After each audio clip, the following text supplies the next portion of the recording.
राजनीतिक चर्चा करते हैं। जो आजकल राजनीतिक चर्चा चल रही है वो प्रशांत किशोर को लेकर चल रही है। आइए उस पर कुछ बात करते हैं।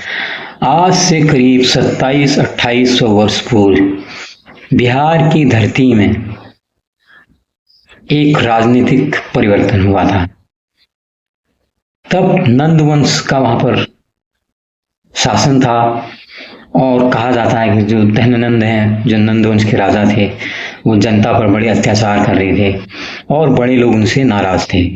और उसमें एक चाणक्य के पिता थे चाणक्य ने भी कई बार धनानंद को कहा कि यवन आक्रमणकारी हमला कर रहे हैं, हमें अपने शासन व्यवस्था में कुछ सुधार करने चाहिए।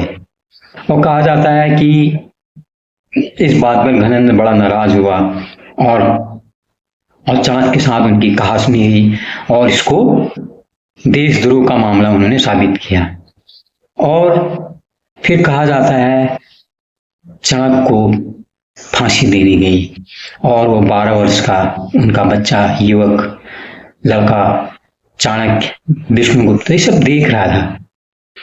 फिर उसने उसी दिन प्रतिशोध ली। कहा जाता है अपने पिता का सर कटा सिर लेकर वो नदी किनारे गया। शाकाहारी बनो, अकल सरकार कानून ला देगा। अंतिम क्रिया करते समय उसने कहा अब मैं तभी अपनी शिखा बंधन करूंगा जब मैं नंद वंश का नाम छोड़। फिर उसने वहां की एक और नाराज मंत्री सक्टार से मुलाकात की। कहा जाता है सक्टार भी उनके पिता चाणक्य के अच्छे मित्र थे। उन्होंने फिर उनकी नाराज उनकी लिस्ट चाणक्य को बताई। फिर उसके बाद चाणक्य नेताओं के पास पुलिस शिक्षा के लिए बाहर चले जाते हैं और वहीं वो अपना नाम ही बदल लेते हैं। वो अपना नाम पहले नाम जैसे विष्णुगुप्त था अपना और चाणक्य नाम से अपनी पढ़ाई सब शिक्षा के लिए खर्च करो। जब कार्यक्रम चल रहा है पूरे और फिर वहां पर उनको पता भी लगता है एक मूरा नाम की युवती भी धनानंद से नाराज है। ये सारी लिस्ट बताई जाती है। तो जब एक दिन जंगल से गुजरे थे वहां पर वही मूरा नाम की लड़की का बेटा अपने साथियों के साथ कुछ खेल खेल रहा था। वहां पर उसकी खेल में कौशल को देखकर वो सब देखकर चाणक्य बड़े प्रभावित थे और उनकी माँ से कहा कि तुम मुझे अपना बेटा दे दो, मैं इसका भविष्य बनाना मेरा काम है। कहा जाता है उसके बाद अपने साथ ले गए, उसको भी पढ़ाया लिखाया, उसको पूरा ज्ञान दिया। और समय आने पर उसी धनानंद की सत्ता को उन्होंने पलटा के चंद्रगुप्त मौर्य को मौर्य वंश का पहला राजा बनाया, जो एक भूमिहीन महिला का राज्य से निर्वासित महिला का पुत्र था। वह मगध का सम्राट बना और उसके बाद ये मौर्य वंश के कितने प्रतापी राजा हुए, उसमें अशोक महान का नाम भी आप सबने जाना होगा। तो वहाँ ये सत्ता एक स्थापित हुई। उसी बिहार की भूमि में आज कल 2 अक्टूबर के दिन प्रशांत किशोर ने जो अपना जन सुराज नामक जो उनका अभियान चल रहा था जन चेतना जगाने का, उसको उन्होंने एक राजनीतिक दल के रूप में परिवर्तित कर दिया। उसका नाम रखा गया जन सुराज पार्टी। और बड़ी अच्छी बात, मैं काफी लंबे समय से इनके पूरे मूवमेंट को, आंदोलन को देख रहा हूँ और उन्होंने जो आज तक के पिछले 8-10 वर्ष में भारत की राजनीति में जो योगदान दिया है, जो रणनीतियां बनाई है, उसके बारे में भी कुछ न कुछ जानकारी मुझे है। तो इस आंदोलन के दौरान उन्होंने वहां के लोगों को कई बार कहा कि आपको अपने बच्चों के रोजगार की और शिक्षा की वोट आप कभी नहीं देते। आप जात के नाम पर वोट देते हैं, आप धर्म के नाम पर वोट देते हैं, आप मंदिर मस्जिद के नाम पर वोट देते हैं। आपने कब अपने बच्चों के भविष्य के लिए वोट दिया, आप बताइए। तो कई उद्वेलित करने वाले सवाल उन्हें पैदा किए। चूंकि वो संयुक्त राष्ट्र संघ में भी काम कर चुके हैं 10 वर्ष, तो उनकी एक जो मित्र मंडली है बड़ी अच्छे अच्छे पदों पर विदेशी भूमि में है। आज जो उन्होंने जन सुराज पार्टी का कार्यकारी अध्यक्ष जिसको नियुक्त किया, उनका नाम है मनोज भारती। वो भी एक पूर्व IITian रहे हैं और काफी और लोग भी देख रहा था जो मैंने इंटरव्यू देखे। वहाँ इंग्लैंड से, यूरोप से कई बड़े लोग पढ़े लिखे लोग जो करोड़ों करोड़ों के पैकेज में यूरोप में काम कर रहे थे, वो बिहार वापस इसीलिए लौटे हैं ताकि वो जन स्वराज पार्टी के पहले अधिवेशन के हिस्सा बन सकें और बिहार के बदलते इसके इतिहास का हिस्सा बन सकें। तो ये आज की गतिविधि थी जो उन्होंने इस सभा में बड़ी 2-3 अच्छी घोषणाएं की। उन्होंने कहा कि एक तो शराबबंदी वाला नाटक बंद कर देंगे, क्योंकि शराब जो पीने वाला है वो आप बंद करोगे फिर भी पिएगा ही। तो और उससे जो पैसा है वो पूरी शिक्षा पर लगाया जाएगा। शिक्षा पर ध्यान देने पर उन्होंने बात की। उन्होंने महिलाओं के लिए बात की। उन्होंने कहा महिलाओं को 4% पर बैंकों से ब्याज दिलाया जाएगा प्रतिवर्ष, वो भी प्रतिवर्ष 4 वर्ष की दर से उनको लोन दिलाया जाएगा। ये सारी बातें उन्होंने की और उन्हें बड़ी अच्छी बातें जो राजनीतिक दल के गठन में की। उन्होंने कहा कि जो भी चुनाव लड़ना चाहेगा वो 6 महीने पहले जो पार्टी का अधिकृत सदस्य है वो पार्टी को बताएगा और पार्टी की जो स्थानीय इकाई है और जो वहाँ के कार्यकर्ता हैं वो उतने सारे लोगों के बीच में से चुनाव करेंगे कि किसको चुनाव के लिए प्रतिनिधि चुना जाए। ये बड़ी एक अच्छी पहल है। इससे शायद जो रुपया लेके धन बल देके जो आज तक राजनीतिक दल उम्मीदवार खड़ा कर रहे हैं उसकी तुलना में ये व्यवस्था एक बहुत बड़ी अच्छी हो सकती है। अब देखा जाएगा कि भविष्य में ये कितनी कामयाब होती है।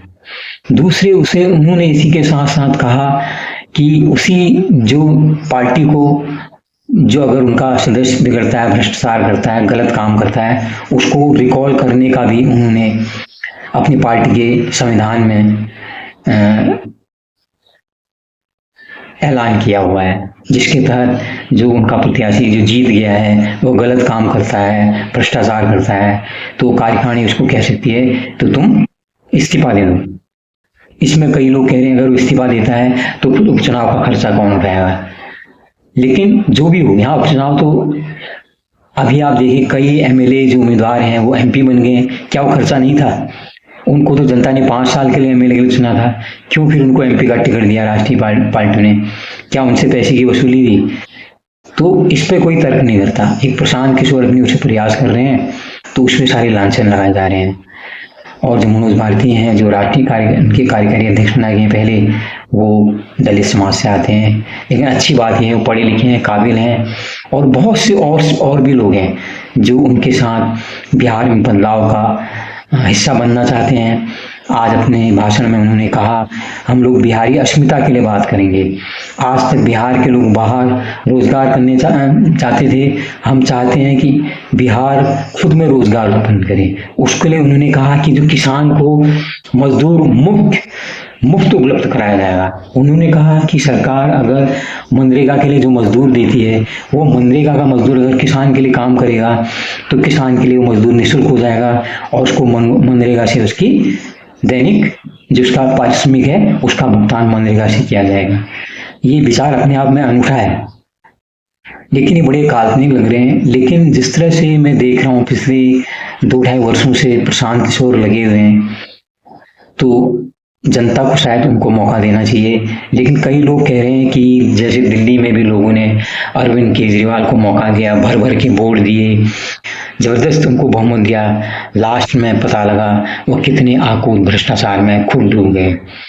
हालांकि वो तो एक अन्ना के आंदोलन से पैदा हुई जो सहानुभूति है उसको केजरीवाल ने खुद ही इनकैश किया।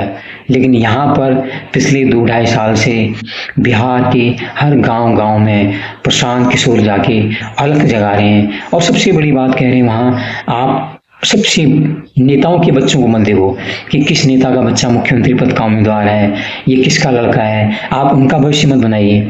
आप नेताओं के बच्चों का भविष्य तो बना दे रहे हो, किसी को आप डिप्टी सीएम बना दे रहे हो, किसी को आप कुछ बना दे रहे हो, लेकिन जब अपने बच्चे के भविष्य का चुनाव करना होता है उसमें आप चुप्पी मार लेते हो। तो अब वक्त आ गया अपने बच्चों के भविष्य के लिए आप लड़िए। ये बातें प्रशांत किशोर ने अपने पार्टी के पहले अधिवेशन में की। उन्होंने बताया कि उनके दल को चुनाव आयोग ने पंजीकृत कर लिया है जन स्वराज पार्टी नाम से। देखते हैं कितना बदलाव इससे होता है। अगर ये कामयाब होता है तो ये जो 27-28 वर्ष घटना पहले घटी थी, जो सत्ता परिवर्तन की, आमूल-चूल परिवर्तन की, कुछ उसी तरह की घटना ये भी साबित हो सकती है। देखते हैं ये क्या बिहार को एक और चाणक्य या और एक चंद्रगुप्त मौर्य मिलने जा रहा है। इसके लिए 2025 तक बिहार और पूरा देश, भारत भी इसका इंतजार करेगा। और अगर ये कामयाब होता है, ये अगर सही ढंग से काम करते हैं, तो निश्चित तौर पर जो राजनीति हमारे देश की भी सड़क थक चुकी है, जहाँ पर वंशवाद, भ्रष्टाचार, इस सारी चीज में लिपटे हुए लोग हैं, जो धर्म के नाम पर, जाति के नाम पर जो राजनीति करते हैं, मुझे लगता है उनकी राजनीति भी एक बहुत गंभीर सवाल खड़े होंगे। और देश को, और सारे जो और 6 लोग हैं, अगर ये मिशन कामयाब होता है प्रशांत किशोर का, जनसुराज का, तो मुझे लगता है इसका दूरगामी असर भारत की राजनीति पे भी पड़ेगा। तो इसके बारे में हम देखते रहेंगे भविष्य में, कितनी बातें सही हैं, कितनी बातें गलत हैं, ये तो भविष्य बनाएगा। तो कैसी लगी चर्चा आप जरूर बताइए। जुड़ने के लिए बहुत बहुत धन्यवाद। लाइक कीजिए, शेयर कीजिए, सब्सक्राइब कीजिए। हर गुरुवार को हम कुछ राजनीतिक चर्चा इसी तरह किया करेंगे। नमस्कार।